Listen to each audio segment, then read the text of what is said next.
Good morning, KHS. I'm Kaylee. And I'm Abby. Hey, Abby, would you like to hear a fun joke to brighten your morning? Sure, Kaylee.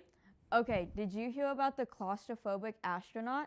No, Kaylee, I haven't. Oh, well, he just needed a little space. That's a good one. KHS-TV starts now.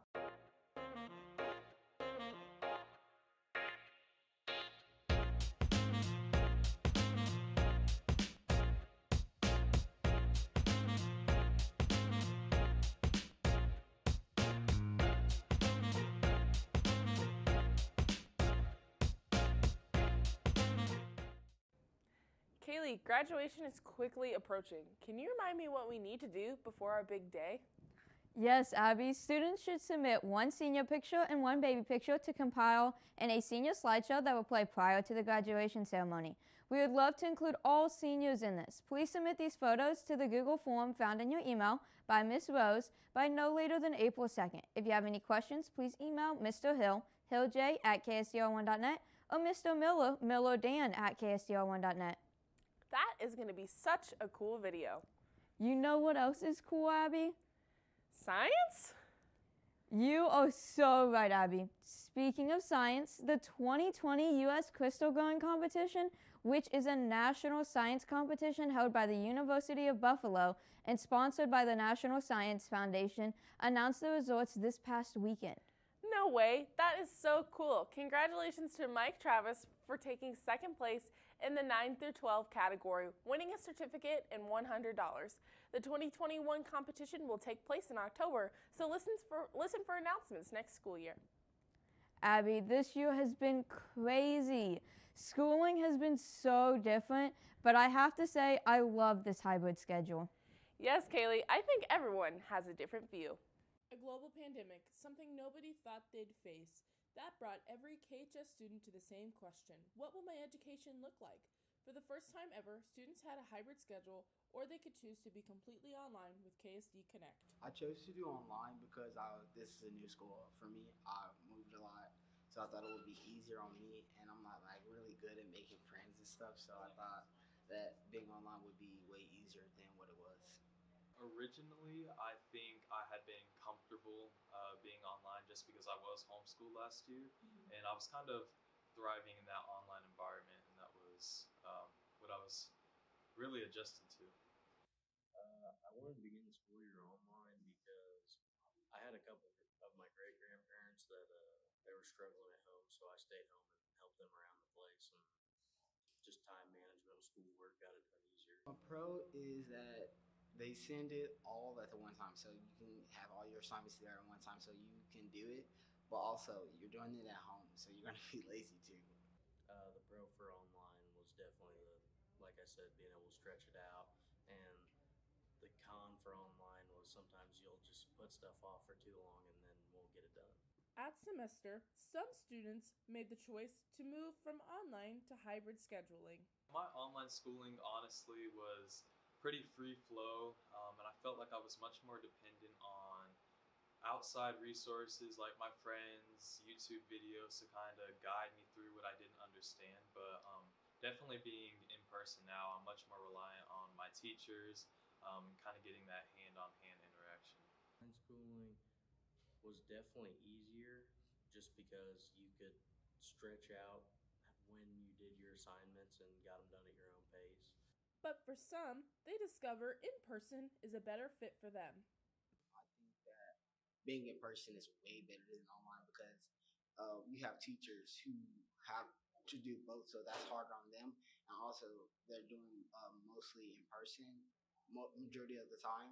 So yeah, it was very hard trying to email them and all that type of stuff. I transferred to hybrid, that way I could kind of stay more on task, have more people just after me to get my work done, I guess, because I wasn't getting that done. It's much easier to be able to have that hand-on-hand experience and actually be able to talk to people, not wait for email responses. So I would say that in total, I do enjoy my in-person experience better. In-person school for me has improved way better than what I was, like my grade and my GPA and online. And not saying that my online GPA was bad, but I know that in-person learning for me is way better than online schooling. Reporting for KHS-TV, this is Abby Duncan. It sure is interesting to see all the new school opportunities this year. Now to sports. Field, the 2020 Carnival.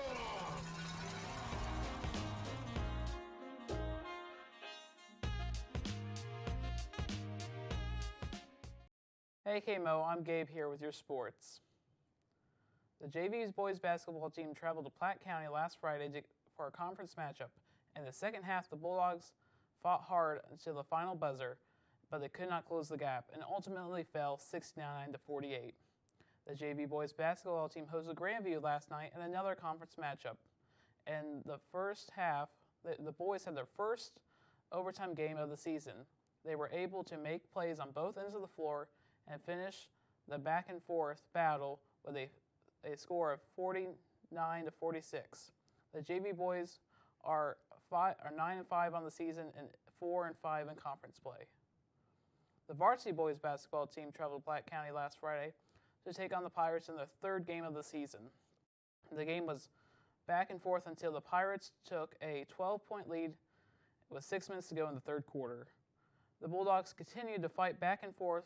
They took a lead 55-54 with 1:50 left in the game. Platte County called a timeout and hit a tough shot with 1 minute remaining to go, up 56-55. Ultimately, the Bulldogs lost 57-55. Brennan Watkins led all scorers with 31 points. Teller Carr finished with 15. Last night, the Bulldogs took on Grandview at home. Unfortunately, they lost the game 61-56. Brennan Watkins led the way again with 31 points. Ashton Holloway finished with 9 points. The Bulldogs are now 11-8 on the season. The Bulldogs are back in action tomorrow as they travel to Smithville. Congratulations to Brennan Watkins on becoming Kearney's all-time leading scorer. Let's take a look on what Brennan has to do to get all these career points. The Kearney High School men's basketball team has had only one player commit to play Division I basketball before this school year. 2021 senior guard Brennan Watkins has put in thousands of hours of work to become the player he is today and be able to commit to a Division I college. I've been playing basketball since the age of 4, so 14 years. My dad just had me try it out once and I just fell in love with it and have loved it ever since. You could tell he was a little different from everybody else. He just caught on really quick and just played really well. And it's always been fun to watch him and to see him just getting better every year. I'd say my earliest memory is beating Michael Jordan in a shooting contest. Brendan was a late bloomer, and because of his talent level, a lot of times he was playing against kids older than him. So the fact that he was smaller for his age group to begin with, was tough. He helps me and the team keep going when we're kind of down, just by his attitude and what he brings offensively to the court. Brennan's a special talent. He's so gifted offensively. He's very focused. I mean, he's always ready to go. He gets himself ready. He's our leader, so he's been playing varsity basketball now for 4 years, so he's been a part of this program for 4 years, and we look to him to bring energy, look to be that motivator.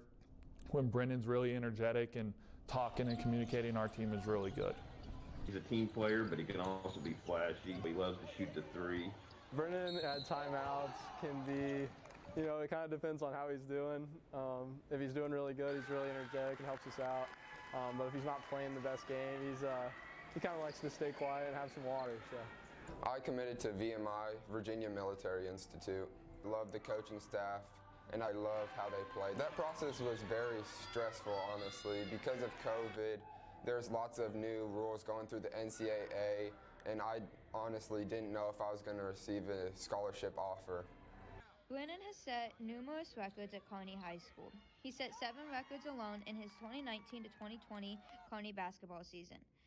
He recently became the leading all-time scorer at Kearney High School. Brennan's goal for college is to be a starter and achieve Freshman Player of the Year for his conference. For KHS-TV, I'm Kaylee Baggerly. I can't wait to see everything Brennan is able to accomplish. Now to clubs.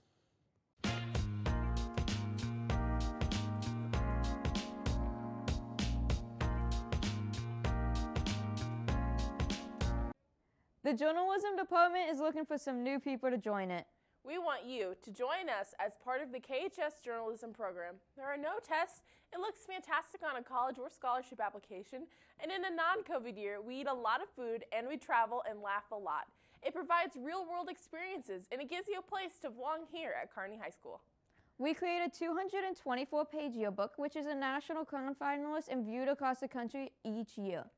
Which reminds me, Kaylee, the last day to place an order for your yearbook is April 16th, 2021. Students, make sure to check the KHS website under the yearbook tab for the link to verify if you've already purchased a yearbook or not, and for the link to order. The price for a yearbook is now $70. Abby, the yearbook should cover the vampires that are coming to Kearney. Kaylee, it's okay. These are the good kind of vampires. Hostel will be hosting a blood drive in the high school commons on February 17th from 12 to 6 p.m. You can sign up to donate during lunch the week of February 8th through the 12th. Please see Mrs. Lawrence with any other questions. Phew, I'm glad they're the good vampires. I wonder what the blood drive is like. Well, let's check out a quick video about it. The blood drive is not too hard to organize. We do it with Community Blood Center because they keep all of their blood local here. And so they call us and give us some possible dates. This year it was a little bit different because we had to be careful with the social distancing and all of the health precautions. So I emailed our admin here at the high school and they were completely okay with doing it as long as we did it on a day we didn't have kids here. So kids wouldn't be missing school and the community wouldn't be coming in while students were here. There's a lot of people that need blood transfusions either during surgery or there's people who have conditions, diseases where they need frequent blood transfusions. And then even if you're not donating whole blood, so we have some donors that donate either plasma or double red blood cells, and those are the plasmas used in medications that people might need, antibody medications and things like that. This is my first time donating blood. It was pretty normal. I felt pretty normal. I was actually surprised I had no weird feelings. I donated because I think it's a good cause. I think it's something people should do, and doesn't affect me that much, so I did it. I would definitely recommend that people give blood if they're able. Obviously, you have to weigh a certain amount, so some of our students don't qualify for that reason. You have to have a certain iron count, you have to have a certain pulse, blood pressure, and you have to be in generally good health. We've had a couple people turned away today for colds. Anybody that can donate, definitely recommend it. This is my first year at the blood drive and helping. I really haven't had anything to set up, just ask people if they need a snack or something to drink. I think it helps a lot for people who could need it during surgery or just need it in general. I've been helping set up the blood drive for probably about 2 years now. Setting up the blood drive is basically we just have to get people in HOSA to volunteer to help out with promoting it and signing people up, and then people actually help at the blood drive. Like I said, the coronavirus has affected us a little bit, but not much. We set our goal a little bit lower than in the past because we couldn't do the blood drive during a normal school day. So we didn't have as much student participation because they're not getting to miss class. So we did it on a non-school day, on a Wednesday, and set our goal a little bit lower, but I think the community realizes there's a critical need right now, and so we had really great participation from the community. Wow, that was so cool. I'm definitely going to have to sign up to donate blood. We can do it together. Now, please stand for the pledge. I pledge allegiance to the flag of the United States of America and to the republic for which it stands, one nation under God, indivisible, with liberty and justice for all. Hey, Abby, guess what the national day is? I'm not sure. It's National Inventors Day. Do you have any inventions you've made so far?